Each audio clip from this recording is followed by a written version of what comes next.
এবারের আইপিএলে যে বোলার সবচেয়ে বেশি খবরের শিরোনামে আছে সে কিন্তু কোনো বিদেশি বোলার নয়, কিংবা ক্যাপ্ট কোনো ইন্ডিয়ান প্লেয়ারও নয়। সে দিল্লির মাত্র 25 বছর বয়সী একটা আনক্যাপ্ট ইন্ডিয়ান প্লেয়ার, যাকে লখনৌ সুপার জায়ান্ট মাত্র 30 লক্ষ টাকার বেস্ট প্রাইসে দলে নিয়েছে। অনেকটা ক্যারিবিয়ান মিস্ট্রি স্পিনার সুনীল নারায়ণের মতো রান আপের সময় বলটা পেছনে লুকিয়ে রাখেন এই মিস্ট্রি স্পিনার।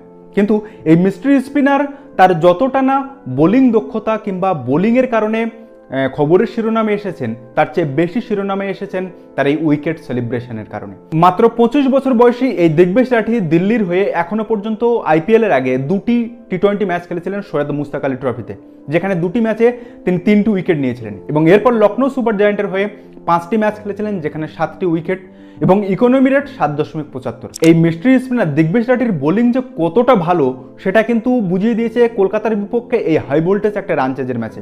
ইনিংসের ওরকম একটা ভাইটাল মুহূর্তে এসে সে কিন্তু একটাও 4 রানে দিয়ে ওভারটা পূর্ণ করেছে।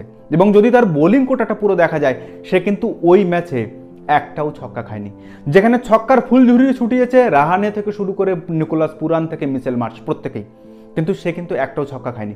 যেখানে প্রত্যেকের রান প্রায় ইকোনমি রেট 11-র উপরে, সে আবেশ খান হোক, আকাশদীপ হোক কিংবা রবি বিষ্ণু, সেখানে কিন্তু এই দিগ্বেশ রাঠির ইকোনমি রেট ছিল 7.75। যারা আমরা ভারতীয় ক্রিকেট ফ্যান তারা কিন্তু এই প্রথম নোটবুক সেলিব্রেশন দিগ্বেশ রাঠির কাছ থেকে দেখিনি। আমরা প্রথম দেখেছিলাম 2019 সালে কেস্টিক উইলিয়ামসকে ছক্কা মারার পর বিরাট কোহলি এই নোটবুক সেলিব্রেশন প্রথম করেছিল, এবং এটা ছিল রিয়াক্ট। আর কারণটা ছিল 2017 সালে এই ওয়েস্ট ইন্ডিজের কেস্টিক উইলিয়ামস বিরাট কোহলিকে আউট করার পর এইরকম এই নোটবুক সেলিব্রেশন করেছিল, আর তার রিয়াক্টটা ছিল 2019 সালে বিরাট কোহলির। তবে দিগ্বেশ রাঠির এই প্রথম নোটবুক সেলিব্রেশন শুরু হয় পাঞ্জাবের বিপক্ষে, যখন প্রিয়াঙ্ক সাসারিয়াকে আউট করার পর সে এই নোটবুক সেলিব্রেশনটা করে। সেখানে বিসিসিআই তাকে 1,87,000 টাকা ফাইন করে এবং একটা ডিমেরিট পয়েন্ট দেয়। এরপর মুম্বাই ইন্ডিয়ান্সের বিপক্ষে নমন ধীরকে আউট করে সেই একই সেলিব্রেশন করে এবং এক্ষেত্রেও 2,75,000 টাকা ফাইন হয়। এবং কলকাতার বিপক্ষে সে কিন্তু আর হাতে বা শূন্যে নোটবুক সেলিব্রেশন করেনি, সে মাটিতে বসে সেলিব্রেশনটা করেছে।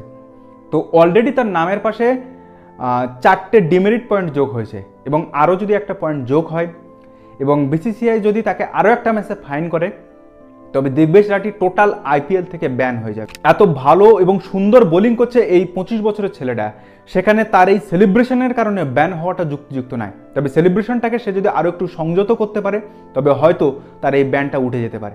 আপনার কি মনে হয় এই ধরনের সেলিব্রেশন ক্রিকেটে কতটা জরুরি বা উপযুক্ত বলে আপনার মনে হয়? অবশ্যই কিন্তু কমেন্ট করে জানাবেন।